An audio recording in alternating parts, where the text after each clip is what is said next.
Come in. Oh, gee. Fundisi titambire. Fundisi. Tiri nani? Tiri seko kamabva. Dzakasimba isu. Dzakasimba. Aiwa, tiri nyasha. Nenyasha kana ndikuzviona. Vakadiko madza. Madza vari nani? Madza vari nani ka? Makadizeni fundisi. Tinani makasembera. Hapana tinani ka ndikutorereka zvingi mumbomwa kunze kwapisa ka. Muchangosvika here kudai? Kunze kupisa zvi. Aiwa. Mumbomwawo so. Aiwa, munenge matogona. Pakaipa. Pari seiko pamba apa? Apa paripo, uri seiko utano? Handizvoke ndoya. Ndizvoka. Satani ari kurwa nesu.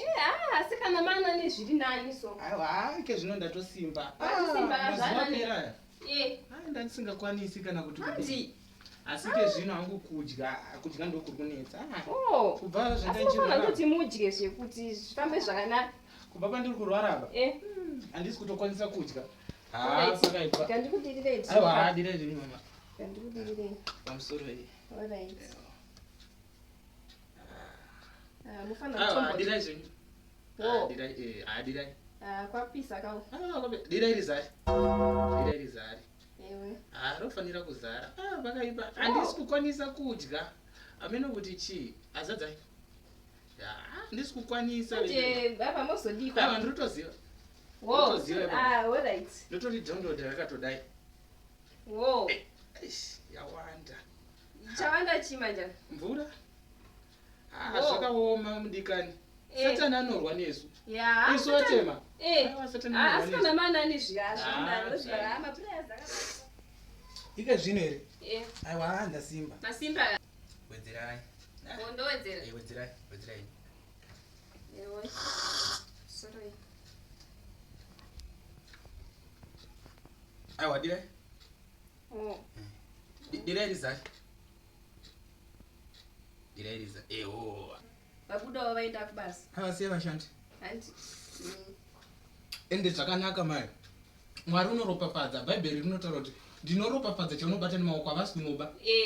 Vaenda kunoshanda zvavo zvibalance. Vari kunoshanda ndozotodiwa. Kana woba mai wobira Mwari. Ziva izvi.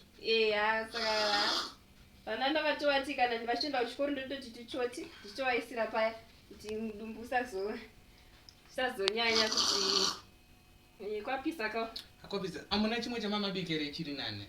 Handichakwanisi kudla. Hamuchakwanisi kudla? Izvozvo ndatoshanya soka. Dai muchitondisira chikafu chacho chakawanda. Muchitozadza futi. Ndotokwanisa kutodya kumaraini seizvozvo.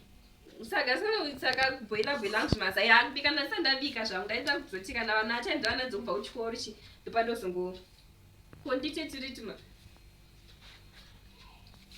ndaita ari mazaya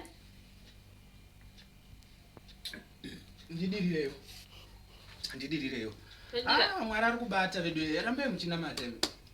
Ndizvozvo munamata totosi. Mwari anobata. Kubata kwaMwari kunoshamisa moziva. Dirai. Dirai rizari. Ndozadza? Dirai rizari. Zadzai. Dirai rizari. Vanosimba ndetosiya vatoenda kugwerwa meno conference yavo yevakadzi. Vakadzi.